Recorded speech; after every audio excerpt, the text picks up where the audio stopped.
y nos topamos con un espectro así, cara a cara. Este espectro parecía que nos iba siguiendo. Lo que tú puedes sentir en ese sitio, aquí te tocaban, te empujaban, te movían los equipos. Era una cosa muy fuerte.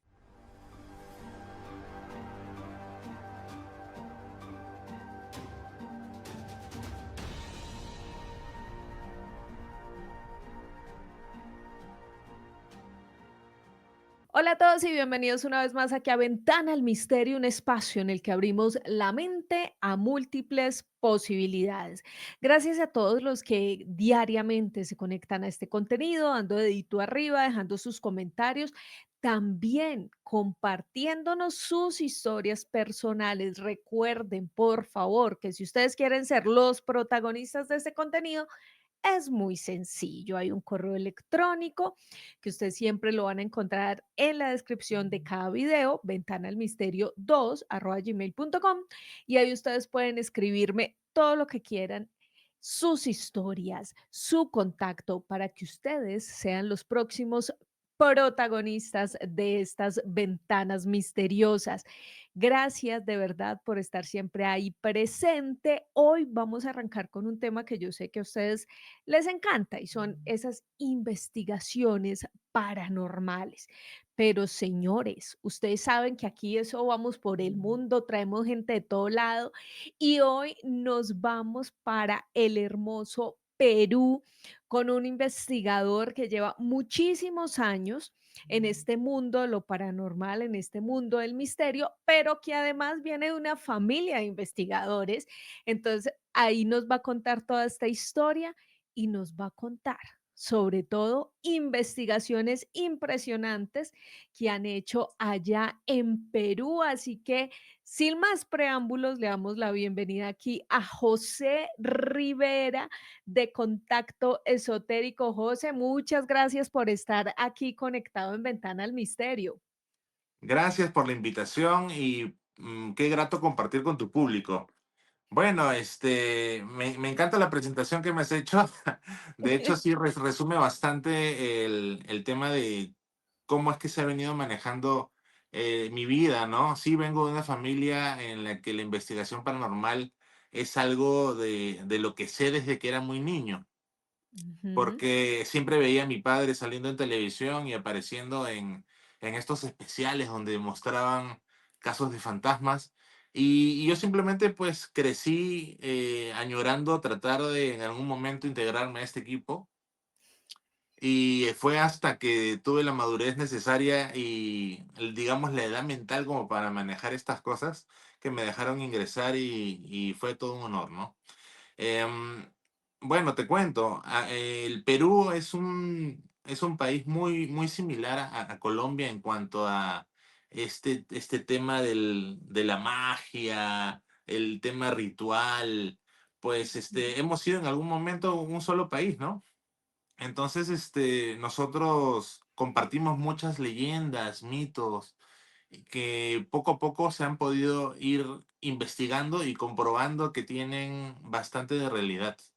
Entonces, por eso es que somos un pueblo que es muy rico en el tema de los rituales. Por ejemplo, yo cuando he ido a Colombia también he visto mucho de que la gente acude a atenderse a hacerse lecturas de cartas, baños de florecimiento. Siempre están viendo la manera de poder sacar un poquito de ventaja a ese conocimiento que se tiene pues en esta parte del mundo, ¿no?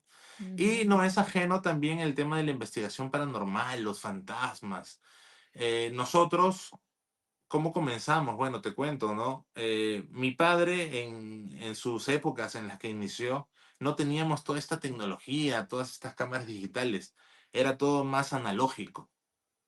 Entonces, luego de que él pasa por un tema de que fallece y regresa, él comienza a tener mucho más frecuentes avistamientos de actividad paranormal. De niño él ya los había tenido, pero en un momento cesaron. Entonces, él se obsesionó, luego que regresa de este fallecimiento que tuvo, se obsesionó por fotografiarlo, porque él decía, la gente no me va a creer, van a pensar que estoy loco. Entonces él se comenzó a comprar equipos de fotografía de diferentes tipos. En esa época se usaba rollo y calibró la cámara de tal manera que logró fotografiar lo que él veía. Y sus imágenes dieron la vuelta al mundo. Entonces Ujú. yo de niño, pues no era un niño al que le decían los fantasmas no existen. Era un niño Al al que, por contrario. el contrario, me decían existen y hay que respetar esto, ¿no? Ujú, Entonces, ya es cuando yo me hago un poco más grande y comienzo a investigar, me vuelvo fotógrafo, también comencé a estudiar ingeniería, y es que ya comencé pues a darle un matiz un poco más tecnológico al tema de la investigación. Entonces mi padre se iba más por el tema de todo el conocimiento que se había acumulado durante tanto tiempo de estas cosas, y yo por el lado de cómo mejorar la calidad de las imágenes para mostrarle a la gente pruebas. ujú, Entonces, recuerdo, ¿no? Más o menos en el año 2008 es que yo inicio con aparecer en televisión y salir en estos especiales donde se hacía investigación. Y el primero al que fui con medios de comunicación fue uno que se hizo en el cementerio Presbítero Maestro, que es el cementerio más grande de Sudamérica, aquí en Lima. Es un cementerio que tiene calidad de museo, porque las piezas que tiene son totalmente artísticas, tiene unos monumentos increíbles, hechos por gente muy reconocida.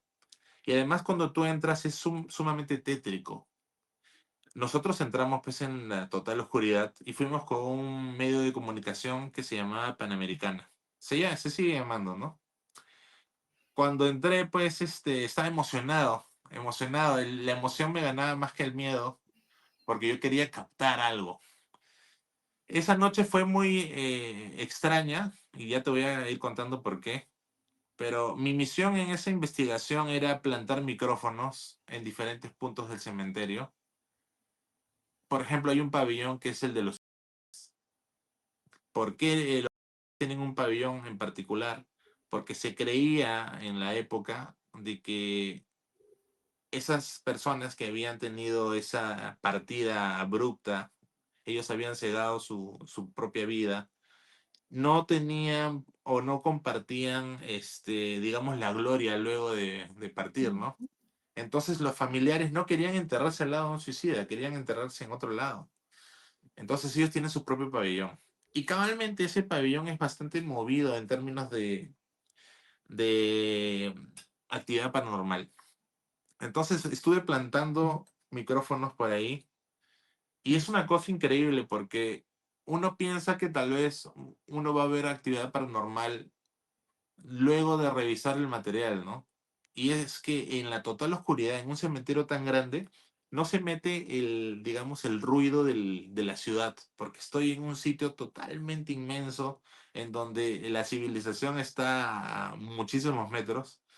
Entonces es un silencio absoluto donde escuchas tu propia respiración.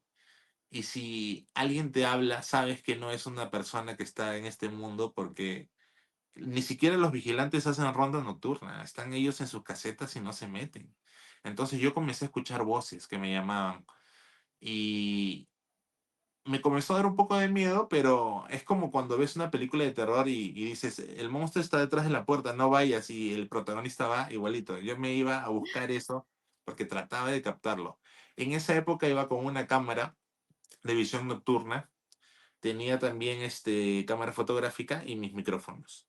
Bueno, lo que captó una de esas cámaras, y prácticamente lo escuchamos ahí y por eso lo pusimos y lo reproducimos en el mismo reportaje, es una voz que decía, estoy solo, gritaba de una manera gutural, estoy solo. Y es bastante aterradora. Si a mí me das a elegir entre lo que más da miedo entre las pruebas paranormales, yo creo que las psicofonías son una cosa que te hiela la sangre porque una foto tú la puedes ver y te impacta, ¿no? Pero escuchar el sonido del lamento, yo creo que te transmite mucho más. ujú. Y eso es lo que captamos esa noche. Y hay una cosa bien particular de ese día que fuimos a grabar. Pasó una cosa terrible. José, pero antes de que nos cuentes eso tan terrible que sucedió, porque es una experiencia bien interesante, pues Ujú, iniciando porque fue tu primera experiencia, digamos que después de, obviamente, escuchar en tu casa a tu papá hablando todo el tiempo de este tema, ujú, para ponerlos un poquito en contexto, Ventaneros Misteriosos, el papá de José es Félix Rivera, un investigador muy reconocido no solamente en Perú, sino en Latinoamérica y en el mundo, porque ha hecho diferentes reportajes con programas y canales muy importantes como History, entre otros, donde ha precisamente mostrado algunas fotografías o pruebas que precisamente pues lo han llevado a ese reconocimiento y por eso, pues José está metido también en todo este tema. Y quisiera preguntarte, José, antes de que nos sigas contando qué fue lo que sucedió en ese cementerio, que como nos explicabas, es uno de los más importantes, no solamente de Lima, sino que también es reconocido en el mundo entero. sí. ¿Podemos escuchar esa psicofonía? La tengo por aquí, te la voy a enviar Ujú. para que la puedas poner en tu panel, porque como sabrás, siempre a veces cuando nosotros tratamos de hacer estas conexiones y mostrarle a todo el mundo eh, las pruebas que tenemos, siempre algo pasa y uno no logra poder conectarse. Sí, sí. Entonces, yo tengo dos, tres, cuatro copias del material porque los discos suelen quemarse, se suelen malograr. Entonces, aquí te voy a pasar a través del Drive el archivo Ujú. y si tú me ayudas, pues lo ponemos, ¿ya? Claro que sí.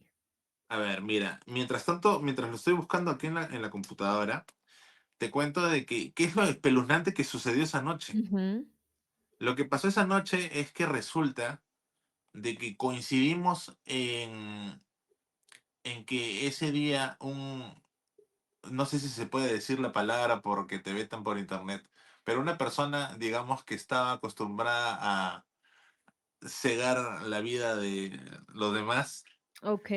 de una manera serial, había ido la misma noche al cementerio a dejar paquetes de restos humanos el mismo día que nosotros estábamos dentro. O sea, mientras nosotros hacíamos el recorrido, había alguien que estaba dejando bolsas con diferentes partes. Nosotros nos enteramos también por las noticias y sí llegamos a ver a una persona que transitaba y que no era parte del, digamos, del staff del cementerio, ¿no? Ujú, Incluso nos consultaron sobre si habíamos visto las características de esta persona. Entonces, es algo que suele suceder no solamente acá en Perú, sino en otros lados, que hay gente que entra al cementerio a retirar partes o ujú. profanar tumbas para hacer rituales. Y a veces uno encuentra velas oscuras y esas cosas. Bueno, este tipo no estaba yendo a retirar, sino yendo a dejar. Y fue, a mí me chocó porque imagínate, pues, ¿no? No se trata solamente de una persona que bueno, ¿cómo lo digo? Comete este Comete delito. ese Ujú. delito, exacto, sino de que es alguien que además los cercena y los separa por diferentes partes. Entonces era un real monstruo. Ya, a ¿Y ver, ustedes acá se tengo. dieron cuenta de eso después? O sea, ¿les pareció muy extraño que hubiese una persona a esa hora, a altas horas de la noche en el cementerio, que además quienes trabajaban allí no lo identificaban? ¿Ustedes les pareció raro, pero solo se dieron cuenta del historial de este personaje después en las noticias, me imagino? Exacto, justamente el mismo día que hicimos el noticiero, que fue, o sea, entramos en la madrugada y le dimos el material a la prensa y ese mismo domingo, porque era un programa dominical, salió. La nota que salió después es que había pasado esto y era terrible, pues, ¿no?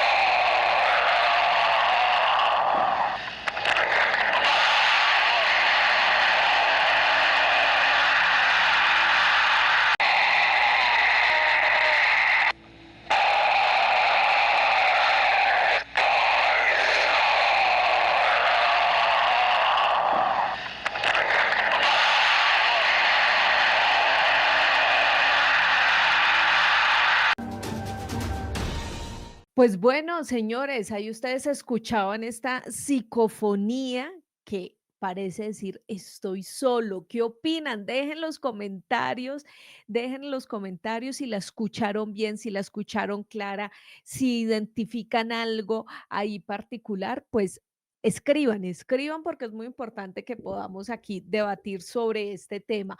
Bueno, José, sale esta psicofonía, se encuentran ustedes con este hombre extraño, ¿y qué más sigue sucediendo ese día de esa investigación que era tu inauguración ahí en el Ajá. grupo paranormal?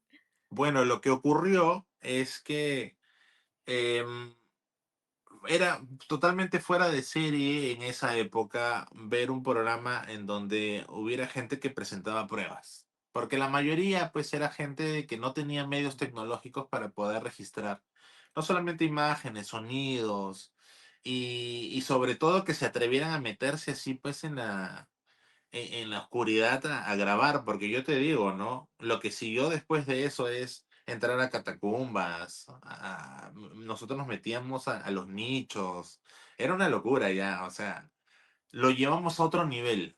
¿Por qué? Porque la gente solicitaba mucho esto. Hicimos unos picos de rating impresionantes.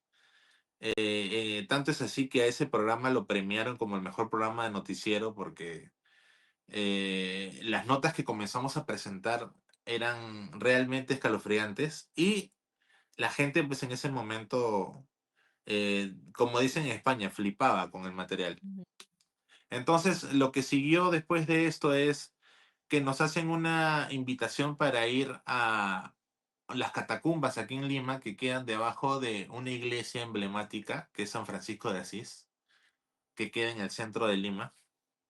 Entramos en la más absoluta oscuridad. Y lo que tú puedes sentir en ese sitio no es como lo que ves a veces en televisión, de que entran, graban, me pareció escuchar esto, solamente cuentan experiencias. No, aquí te tocaban, te empujaban, te movían los equipos. Era una cosa muy fuerte. Y me llamaba la atención porque yo decía, ¿por qué si estamos en un sitio, un lugar santo, porque era debajo de una iglesia, hay tanta actividad? Y es que hay una explicación también para todo esto. Hay mucha gente que llega con sus penas a la iglesia, llega con sus problemas a pedir por una solución. Hay un aura, digamos, de mucha tristeza alrededor de todo esto. Ahora, la gente que se enterraba en las iglesias antiguamente, no necesariamente pues era la gente más santa que pudiera haber, ¿no? Era gente que tenía en ese momento las condiciones económicas como para poder estar lo más cerca posible al, al púlpito del sacerdote, pero en la parte de abajo, ¿no? Entonces hay mucha gente de la aristocracia que está enterrada ahí. Y también hay personas que la verdad no habían tenido una buena vida. Entonces, no todos los compañeros, digamos, de tumba eran de lo mejor en ese momento. Entonces, hay todo tipo de inquilinos en ese sitio. Hay miles de huesos, de tumbas, de gente que murió en condiciones que no se sabe, los NN. Y cuando entramos a las catacumbas, estamos entrando también a un museo y parte de la historia del Perú en ese momento. Esa iglesia, en las catacumbas, tiene unos túneles que conectan con el Palacio de Gobierno, con debajo de la plaza, y van a ujú. diferentes sitios. Es una red de túneles inmensa y es totalmente escalofriante cuando ingresas, sientes que te están hablando en el oído. Además, los techos son muy bajitos. Entonces, nosotros que somos unos grandotes, porque has visto que pasamos el 1,90 m, tenemos que entrar totalmente agachaditos así. Imagínate entrar en la oscuridad, con huesos por todo lado, agachado, con el techo que te roza la cabeza, grabando. Y si tú ves algo y quieres salir corriendo, no puedes. Entonces simplemente te toca ir para adelante. Llegamos ¿cómo se llama? Las catacumbas y nos topamos con un espectro así, cara a cara. Este espectro parecía que nos iba siguiendo. Y es que te voy contando, ¿no? Para bajar a las catacumbas, primero pasas por toda una zona donde es como una especie de museo que tiene unos cuadros, unos óleos antiguos de por ahí el año 1500 y pico. Oye, si te mostrara en este momento las luces, estoy hablando y las luces están que parpadean, Se ven a se un me lado. acaba, es como que estuvieran quemándose el foco. Es una cosa, pero que nunca me ha pasado. Es por hablar de Bueno, estas cosas. sí, es como que dice, a ver, continúa, continúa. Sí, sí, sí. Ah, bueno, y son unos cuadros que parece que te están mirando y cuando caminas pareciera que te siguen con la mirada. Bastante tétricos. Entonces llegamos a una parte donde hay una escalera hacia abajo y es total oscuridad. De pronto, estaba ya con mi hermano también. Digo, bueno, hay que plantar las cámaras. Volteamos y no teníamos ningún equipo. Todas las cámaras habían desaparecido. Todos los fierros, los trípodes, no estaban. ¿Y quién nos movió? Solamente estábamos nosotros. ¿Quiénes nosotros? Tú y tu hermano. Mi padre, mi hermano, yo y un par de personas que eran de ese momento de la prensa. Mira, se Ajá. terminó de apagar la luz. Bueno, Sí, creo que sí, estamos se mejor fue. así. Em, y no había nadie más. Y estaban ahí, todos estábamos mirándonos y los equipos no estaban. Entonces de pronto volteamos y decimos, Félix, Félix, mi padre se llama Félix y mi hermano menor también se llama Félix. Le digo, Félix, ¿dónde están los equipos? Y no estaba mi hermano tampoco. Resulta que mi hermano decidió, y esa fue la primera incursión a la que fue él también, decidió ir a buscar los equipos solo. Y dice que cuando se dio cuenta estaba en medio de las catacumbas solo y estaban todos los maletines más allá en lo oscurito, ¿no?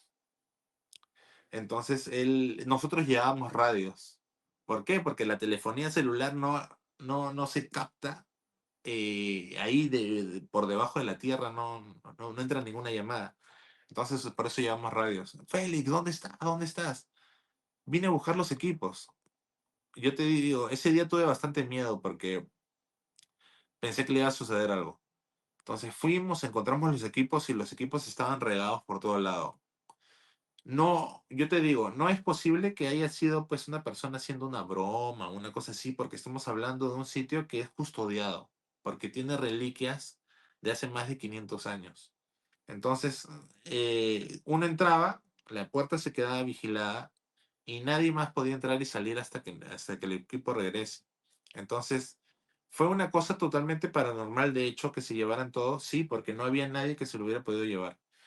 Y pesaba un montón, no es que una sola persona se hubiera podido llevar todo.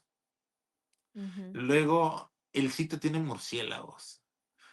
Y cuando estás de noche, pues, escuchas ruiditos y cositas, enfocas la linterna hacia arriba y comienzan a volar como si fuera Batman la película, ¿no? Una locura. Y ahí, debajo de la escalera, de una escalera, hay una habitación donde están enterrados los obispos, los ujú. sacerdotes más emblemáticos de la historia de San Francisco de Asís. Y en una de esas fotos se ve un obispo de la época que no debería estar ahí. Tenemos el registro y te lo voy a compartir de esta imagen que salió a darnos el encuentro.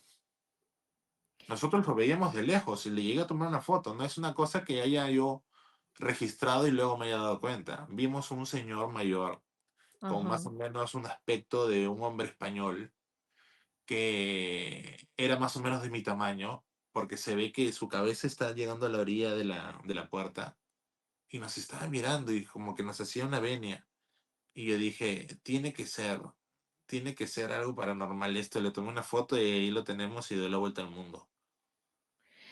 Bueno, esta foto que ya ustedes la han estado viendo mientras José nos cuenta, es bien interesante porque, por supuesto, marcó, digamos que algo muy especial para ellos, porque efectivamente no solamente la prensa, sino diferentes medios de comunicación empezaron a buscarlos precisamente para hablar de esa fotografía que ustedes están viendo. Por porque obviamente el lugar desde donde surge esta fotografía es un lugar completamente, em, completamente destacado dentro de Lima, es un sitio turístico, es un lugar donde ha pasado parte de la historia de la ciudad y me atrevo a decir que de ese país, y por supuesto que hayan captado esa imagen, pues fue bastante interesante, así que ustedes la han podido ver, por favor. Escriban en los comentarios lo que opinan de este suceso tan particular que vivieron no solamente José, sino su padre Félix, su hermano Félix y todas las personas que hacían parte en ese momento del grupo Contacto Esotérico de Perú. Pero José, ¿cuál ha sido esa investigación paranormal que más te ha marcado a ti? Esa que en la que dijiste: "No podía controlarme o no podía superar eso que vi o eso que escuché", la historia que para ti definitivamente tiene un antes y un después en medio de esta investigación paranormal. Bueno, como esas tengo algunas, te diré. Hubo una que ahora me estoy acordando porque en verdad sí me marcó. Estábamos en un cementerio que se llama, bueno, es el cementerio de un distrito que se llama Surquillo. No es tan antiguo, pero es un cementerio que se hizo porque pues ya no se daban abasto los cementerios que teníamos. La población comenzó a aumentar y digamos que está en medio de un distrito que es bastante comercial, pero le han dado un sitio a este cementerio, ¿no? Me imagino que data alrededor de los años 60 o tal vez un poquito antes. Entonces, bueno, fuimos a este cementerio y a mí me marcó bastante porque ya estábamos nosotros comenzando a mejorar el tema tecnológico, comenzamos a adquirir equipos y estos equipos eran mucho más finos en cuanto a la calidad fotográfica, a los sonidos, entonces se podía distinguir más cosas. Estábamos en una parte donde es una fosa común. La fosa común es un sitio pues donde ponen a los cuerpos que no son reconocidos, son los Mm, NN, y después de que pasa un tiempo y digamos que nadie los ha podido identificar, los ponen en una fosa. En ujú. esta fosa ponen cal viva y eso ayuda pues a que, digamos, a acelerar el proceso de que no haya una descomposición y que no sea insalubre, pues, ¿no? Sí. Yo sé que cuando, o sea, pones cal viva sobre cuerpos, digamos, tienen ciertos movimientos, gases, etcétera, y bueno, esto lo tapan. Estábamos encima de la fosa común, que tiene unas tapas de concreto, que las levantan así con tractor, y un periodista que era bastante escéptico, que fue con nosotros, dijo, bueno, ¿qué? Dicen que acá hay fantasmas y ustedes sienten que hay actividad. Vamos a ver si ponemos una grabadora digital aquí y se logra captar algo. Pero lo interesante es que en el mismo momento que el periodista estaba anunciando esto, se comenzó a escuchar un alarido totalmente gutural que salía de la fosa común. No solamente se grabó, sino que todos nosotros lo escuchamos. O Wow. sea, y acá te lo voy a pasar para Lo que puedan podemos oírlo. escuchar en este momento. Entonces, escuchémoslo primero, José, Ujú. para que los ventaneros misteriosos opinen sobre este sonido y ya me sigues contando más al respecto. 3, 3, 2, 1. Una grabadora digital y vamos a ver qué podemos captar con ella.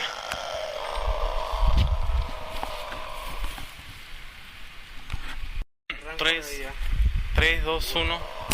Una grabadora digital y vamos a ver qué podemos captar con ella.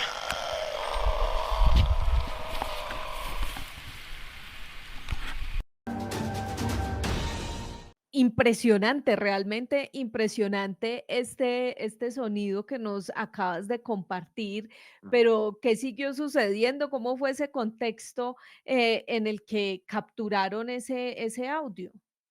Bueno, el contexto es que ya veníamos nosotros sintiendo actividad por todo el cementerio. Era como si un espíritu nos viniera siguiendo. Y es que pasó algo muy fuera de lo común. Yo normalmente, O sea, yo tengo mucho respeto por la muerte, ¿ya? Pero vi que había una lápida que era antigua y esa lápida tenía la fotografía, porque hay familiares que no solamente ponen el nombre, sino que ponen la fotografía de su ser querido. Y había una niñita. Esta niñita tenía mucho parecido a mi hermana menor en ese momento. Pero claro, había fallecido por ahí en los años 60, ¿no? Entonces vi su lápida que estaba sucia, que no tenía, o sea, incluso tenía unas flores secas de sabe Dios cuándo.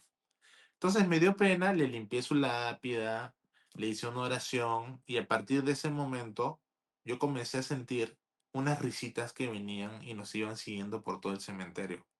Inclusive se escuchaba como una cajita de música que iba sonando en medio del cementerio y las lápidas comenzaban a abrirse, o sea, me refiero, no la lápida, sino ponen unas rejas protectoras, digamos, para la lápida, porque lamentablemente hay gente que también va y se mete a los cementerios a buscar el mármol, ¿no? O algunos adornos que ponen que son de bronce, que también es muy cotizado. Entonces, los familiares lo Con que lo hacen que es hacen poner las una, lápidas, ¿no? claro, Okey. entonces, lo que hacen los familiares en ese momento es poner unos barrotes como para que nadie Ujú. pueda profanarlo. Como cercar las tumbas, básicamente. Exactamente, Ujú. exactamente. Y se abrían a nuestro paso. Incluso nosotros vimos a un perrito que estaba parado en dos patas en el cementerio y era como si estuviera jugando con una lápida que quedaba en más o menos a unos 2,5 metros de altura y estaba solito en la noche, en dos patitas jugando. Era impresionante. Y de repente nos vio y salió corriendo como si hubiera visto, pues sabe Dios qué cosa, y llorando. ¡Ah! Pasó en medio de nosotros. Entonces eran muchas manifestaciones que estaban ocurriendo y nos llamaba bastante la atención. Llegamos a fotografiar el reflejo de un fantasma en una lápida. Te voy a mostrar acá la foto. Es impresionante porque cuando salió el reportaje, nos llamaron las hijas de la persona que estaba enterrada en esa lápida para decirnos que el que salía en ese reflejo era su padre. Guau. Por eso se habían quedado estupefactas, ¿no? Porque tenía el mismo rostro de cuando él estaba pues en sus últimos momentos. Tenía unas ojeras muy grandes y sale sumamente nítida esa foto. Entonces, se ve a un lado el periodista, al otro lado mi padre que está siendo entrevistado, y en el medio hay una tercera persona que no fue con nosotros al cementerio y sin embargo sale captado en la imagen. Ahora, yo quiero decirles a todos que en esta época pues no existía la inteligencia artificial como es ahora, ¿no? Que te puedes generar una imagen que de todas maneras pues uno reconoce, ¿no? Ah, esto es Mm. inteligencia. Pero estamos hablando del 2008 cuando no había nada de esto y además nosotros teníamos una característica, ¿no? El material que se grababa ese mismo día era revisado y ni siquiera pasaban 4 horas y ya estaba prácticamente en la estación de televisión listo para comenzar a salir al aire, ¿no? Ujú. Entonces, no había tiempo para manipulación de imágenes. No había fracción de posibilidad para poder utilizar una computadora y tratar de alterar el material.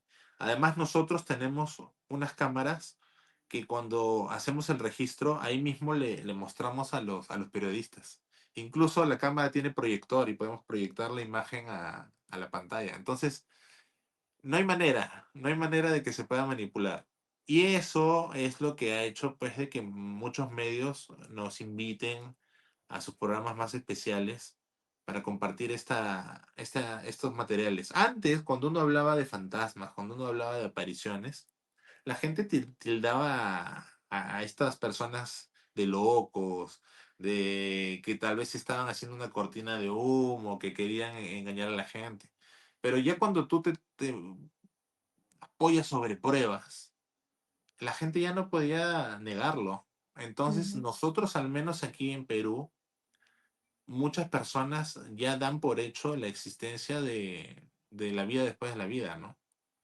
Porque han crecido con esos reportajes que nosotros íbamos mostrando de investigaciones. Jo Entonces, bueno, eso se lo debo a mi padre, ¿no? Claro, José, muy interesante todas estas fotografías y estos audios que nos has mostrado. Y por supuesto, aquí está toda la gente opinando al respecto.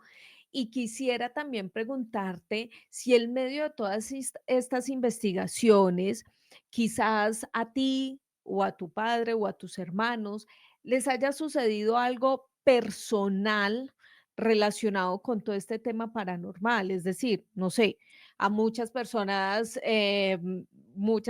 que están metidas en este cuento de ir a los lugares, investigar, les pasan cosas como, por ejemplo, que se encuentran el espíritu de un ser querido o que quizás ese fantasma, espíritu o espectro les da algún tipo de información o de pronto también se han escuchado muchos casos de que los mismos investigadores han estado de frente con eso que no se explican y terminan de alguna manera poseídos. En el caso de ustedes, ¿han tenido alguna experiencia así que sea personal que los haya afectado por estas investigaciones que han realizado?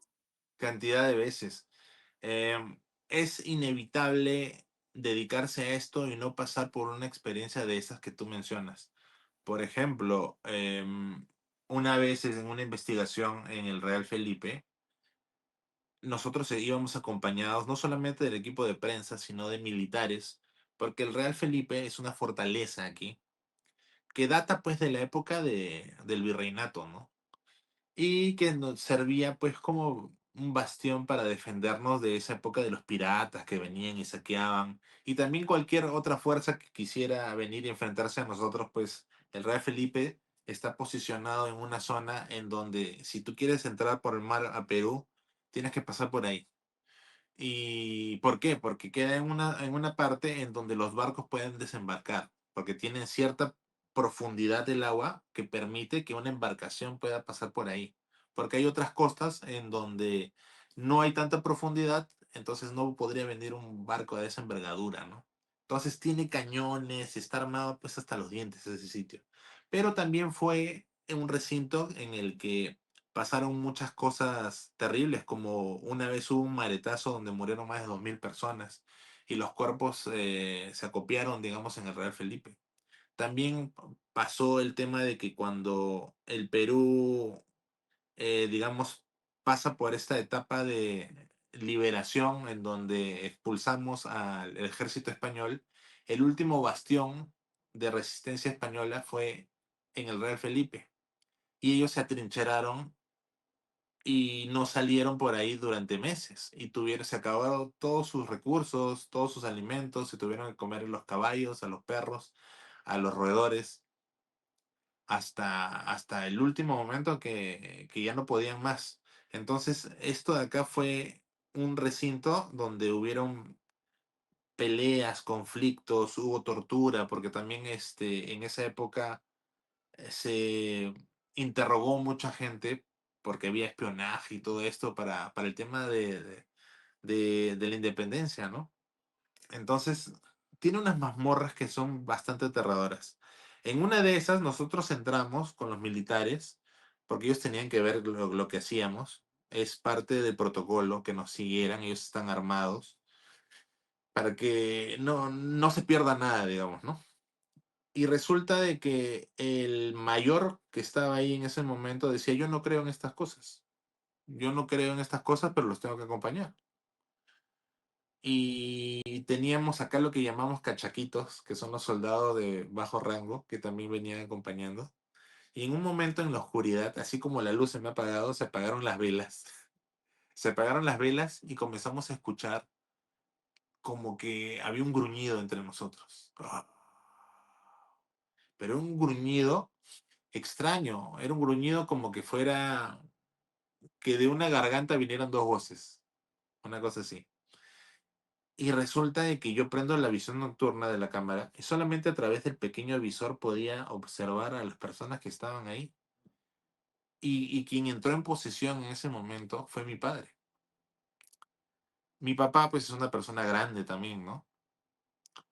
Yo veía cómo se presionaba los dientes y los hacía sonar de la presión que ejercía su mandíbula. Y, y yo escuchaba que sonaba algo. Y lo que estaba sonando es que mi padre en ese momento en posición estaba estirando su brazo para tratar de llegar a una bayoneta que estaba sobre la mesa. Un arma punzocortante, ¿no? Y todos lo comenzaron a agarrar de los brazos, prendimos la linterna y entre 8 personas no podían contenerlo. O sea, tenía sansonismo, que le llaman, ¿no? Cuando uno queda en posesión, uno tiene una fuerza inusitada. Tenía 8 personas, 4 de cada brazo, y no podían contenerlo, los lanzaba. Y quería llegar a la bayoneta. La llegó a coger y hizo esto. De milagro no hubo una fatalidad de ahí. Y me tocó también por primera vez esa noche hacerle un exorcismo a mi padre. ¿Cómo así? Cogí, ¿Cómo fue eso? cogí la medalla de San Benito, que es una medalla que se utiliza justamente para este tipo de defensas, y se la puse en la frente. Estaba tan nervioso que no me acordaba del ritual de exorcismo, pero el ritual es un método. Uno también puede hacer sus propias oraciones y hacer una petición, y comencé a pedir que se retire. Le hice una imposición de manos, su cabeza quemada como si fuera una fiebre alta, y yo veía a mi padre con los dientes y definitivamente no era su rostro, parecía otra persona. Y comencé a orar y todos les pedí en voz alta, oren conmigo, repitan lo que yo decía, y comencé a orar. Hay una oración en arameo que dice así: Abuna divi shemaya, it kadashemak, tete malkutat, it abed rutak, que divi shemaya kamba ara, y así continúa las letanías. Y eso, ya en ese momento cogí fuerzas y comencé a orar, y todos comenzaron a apoyarme, y de pronto se desvaneció, mi papá se fue al suelo, y volvió nuevamente a preguntarnos, ¿no? ¿Qué había pasado? De la presión que hizo con sus dientes, él se rompió 2 dientes, para que te imagines la fuerza que hizo. Y nos cuenta de que lo que había ocurrido es que en ese momento un espíritu del lugar donde estábamos, que había sido interrogado, entró en contacto con él, y él comenzó a sentir todas las vivencias de esa tortura que él tuvo. Es muy particular. Ellos tienen un pasadizo donde solamente entra la gente apretada así de pie, y ponían así como 50 personas de pie durante varios días, y se morían así de pie. Y es una tortura terrible. No les quedaba, o sea, agonizaban de pie. Y Wow. él sintió eso, porque les torturan y les hacen confesar hasta lo que no han hecho. Y estamos hablando de épocas, pues, antiguas, no es una práctica que se haga ahora. Y eso es lo que vivió. Y de pronto entró en contacto uno de los militares que estaba con nosotros. Y este es un chico que comenzó a decir prácticamente de qué se iba a morir cada uno de los que estaban presentes. Como si tuviera, la Clarividencia. fa okey. Tú haces esto, tú has sido un mal hijo, que esto que lo otro, le decía a cada uno, pa. A uno le dijo por ahí, tú estás engañando a tu esposa con fulana, que te van a dejar por esto, por el otro. Y así. Y la gente se quedaba pálida porque parece que le estaba diciendo la verdad a todos. A mí, por ejemplo, me revelaron que mi hermana mayor iba a fallecer. Me dijo la cantidad de años y todo, y ocurrió. ¿Ocurrió? O sea, ¿una hermana tuya falleció? Sí, varios años después, pero me dijo la fecha y todo, y ocurrió. Wow. Entonces, este tipo de cosas, este tipo de experiencias, no solamente pues te marcan porque sea algo de lo que no estás acostumbrado, sino que te marca cuando comienzan a manifestarse esas predicciones que comienzan a decirte estas personas que están en posesión. También hay otro tipo de espíritus que lo que hace es jugar con tu cabeza, ¿no? Y te comienzan a decir Ujú. cosas que te afecten. Pero estas predicciones sí se comenzaron a dar. Y hemos tenido pues muchos casos de estos. Así, si tú me dices cuál es el caso que más te marcó, uy, tengo varios. José, Cuando tú hablas de este muchacho, de este joven que los acompañaba, de alguna manera también le pasó lo que a tu papá, es decir, estuvo como poseído o era Estuvo poseído. que él, okey, estuvo Estuvo poseído y poseído. al medio de la posesión empezaba a dar este tipo de información. Así es. Primero se comenzó a decir que se llamaba Juan y nos dio su apellido y decía que él no era culpable de lo que lo acusaban. Yo Ujú, no he cometido este delito, yo no he hecho esto, y comenzaba a dar manifiesto como lo harían pues un militar de la época. Era como si estuviera narrando algo que nosotros no podíamos ver y él estaba en otro momento y ujú, comenzaba a hablar. Ahora, este chico, hay que resaltar esto, este chico no tenía ninguna capacidad histriónica, o sea, no se trataba de alguien que estaba interpretando un papel.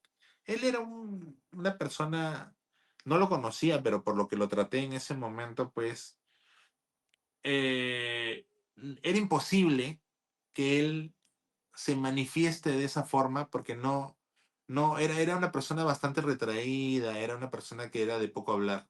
Y ahí tenía otro carácter, otra voz.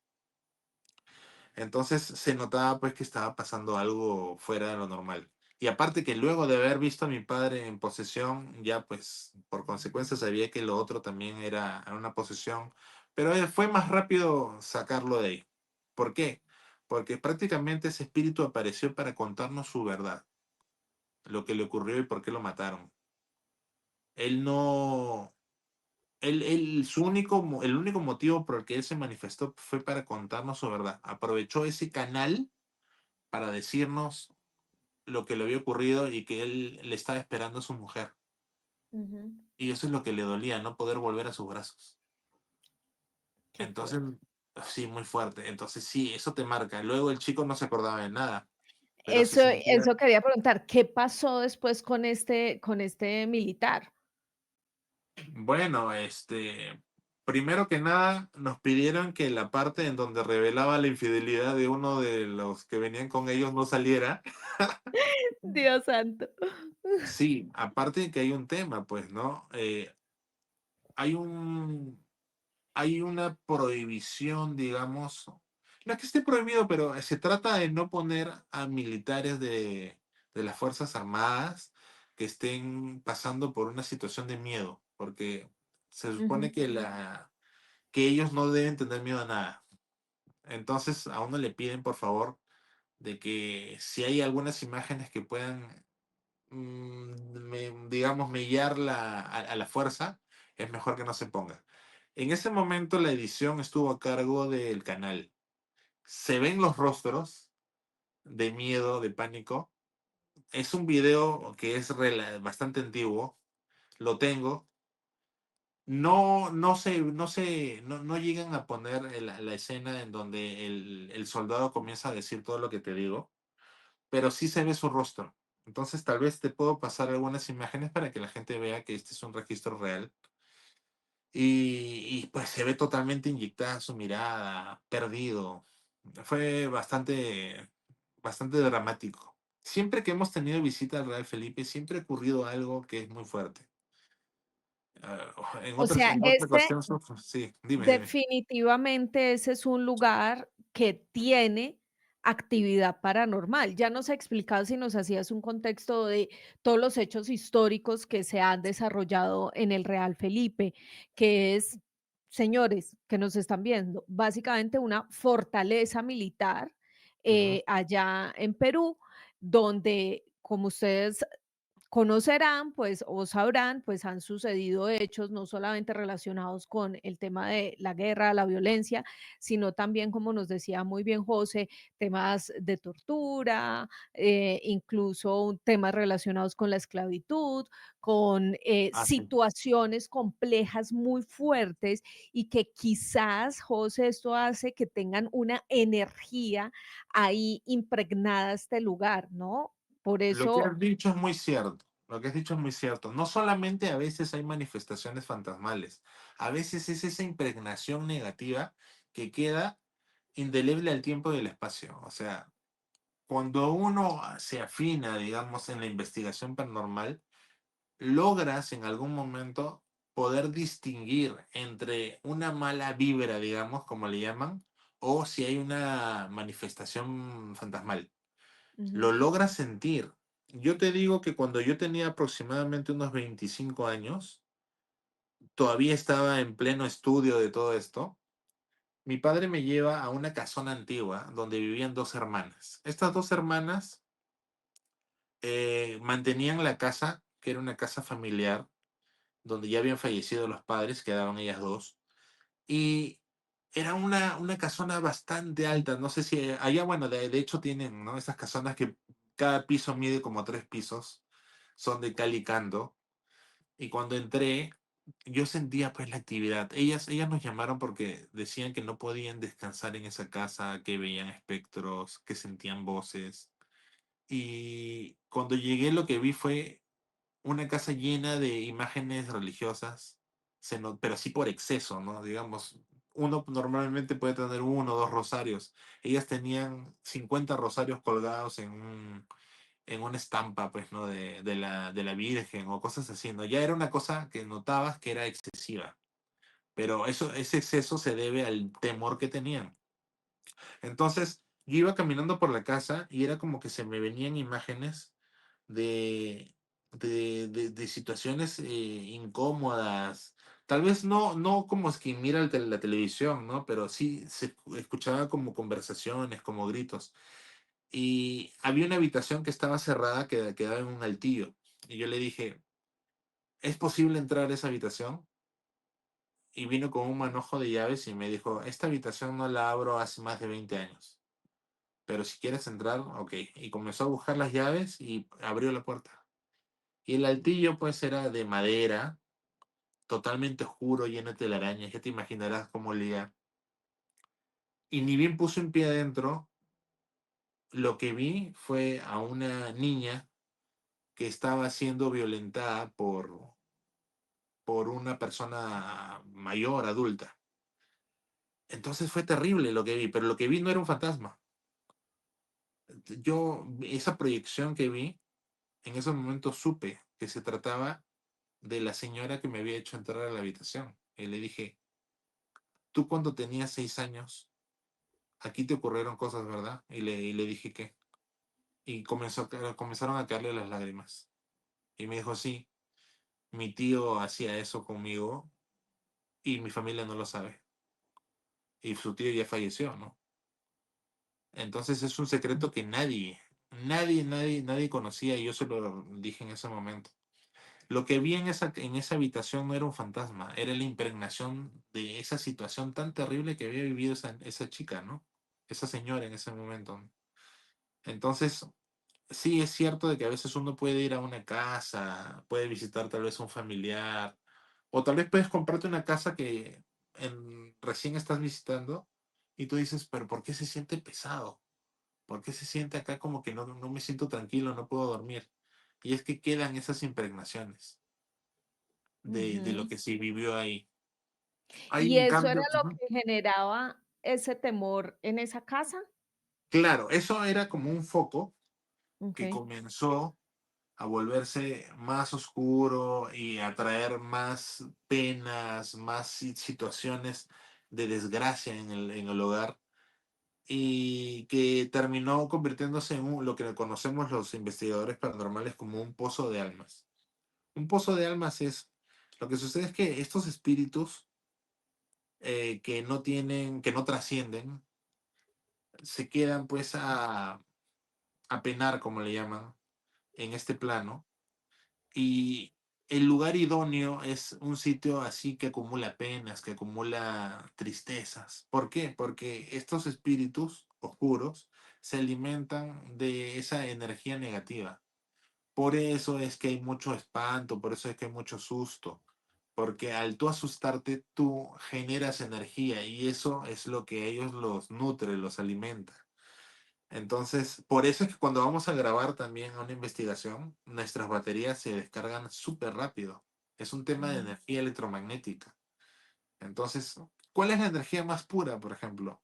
Un niño asustado, es una energía súper fuerte.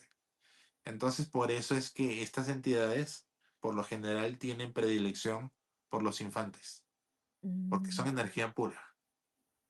Ya cuando uno comienza a pasar los años, es como que ya uno se vuelve más frío, uno se vuelve, digamos que ya no te asusta nada. En cambio, cuando eres niño, tú te asustas, pero hasta por cualquier ruidito. Entonces, siempre estas entidades van a atacar a los más débiles en el hogar, ¿no? Pues, José, ya se nos va agotando el tiempo de este Sí, capítulo. Con una cantidad de historias de esas investigaciones sí. que has hecho, cómo pues han logrado recopilar una cantidad de pruebas, pero también de esas experiencias tan impactantes que han tenido el medio de esas investigaciones. Nada, pues quisiera agradecerte por estar A ti. aquí, por compartirnos ese material y espero pues que no sea la única vez que regreses aquí a Ventana al Misterio contándonos todas esas historias porque sé que tiene muchísimas, muchísimas investigaciones para narrar y también muchas experiencias personales que contar aquí en este contenido. Gracias, José, por tu Gracias a ti. ayuda, por tu experiencia y por contarnos y compartirnos tus historias. Gracias y estoy muy feliz de haber estado con tu público, contigo, y que esto sea pues una ventana para que la gente no le tenga temor a conversar sobre estas cosas que son muy reales. Em, y esto, ¿no? Convérsenos, comenten ahí cuáles son sus experiencias, qué es por lo que han pasado y si te sientes identificado con alguna de estas historias y tal vez tienes pues un tema de que te incomoda en el hogar, tal vez ustedes podrían hacer una visita o podríamos ir juntos, pero sería interesante, ¿no? Poder no solamente contar historias, sino ayudarlos a poder José, solucionar esto. por supuesto. Cuéntanos también cómo la gente los puede seguir a ustedes en redes sociales, en su contenido, cómo pueden ir a ver todas estas investigaciones de manera más completa.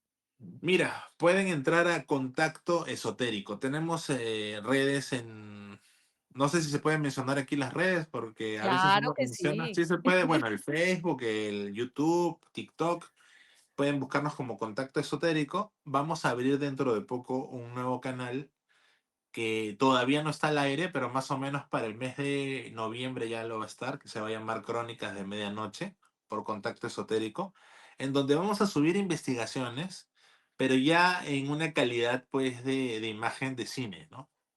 Porque hemos adquirido unos equipos muy, muy, muy buenos. Entonces, vamos a hacer esa transición de las incursiones, pues digamos, de Full HD, HD que habían antes a 4K, a 6K. Entonces van a poder ampliar la toma, van a poder verla al detalle gracias a esta nueva tecnología que tenemos. Me encantaría poder volver a compartir programa contigo, sería excelente. Y mostrarte lo nuevo, porque te he hablado de cosas de hace muchos años, pero sería bastante interesante que vean lo nuevo que estamos captando, que es realmente alucinante, hasta para mí, que estoy acostumbrado a la investigación paranormal, me sigo sorprendiendo cada vez, ¿no? Pues bienvenidísimo, cuando quieras, no es sino que toques la ventana y te la abrimos.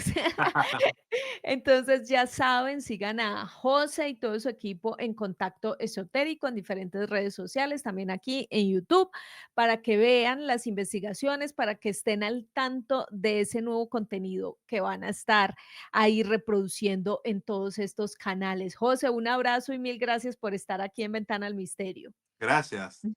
Chao. A ustedes, muchísimas gracias por llegar hasta el final de este contenido. Recuerden que es muy importante que le den dedito arriba, pero además que dejen sus comentarios y compartan este contenido en sus redes sociales para que sus amigos lo vean, en el grupo de WhatsApp de la familia, del trabajo, en fin, donde quieran. Compartan este contenido si les pareció interesante y además recuerden que ustedes también pueden ser los protagonistas de manera muy sencilla, escribiendo en nuestro correo electrónico que siempre queda aquí abajo en la descripción del video. Cuentan su historia ahí y por supuesto pueden estar aquí. Bienvenidísimos siempre. Un abrazo para todos, que todo les fluya y por hoy cerramos esta ventana al misterio.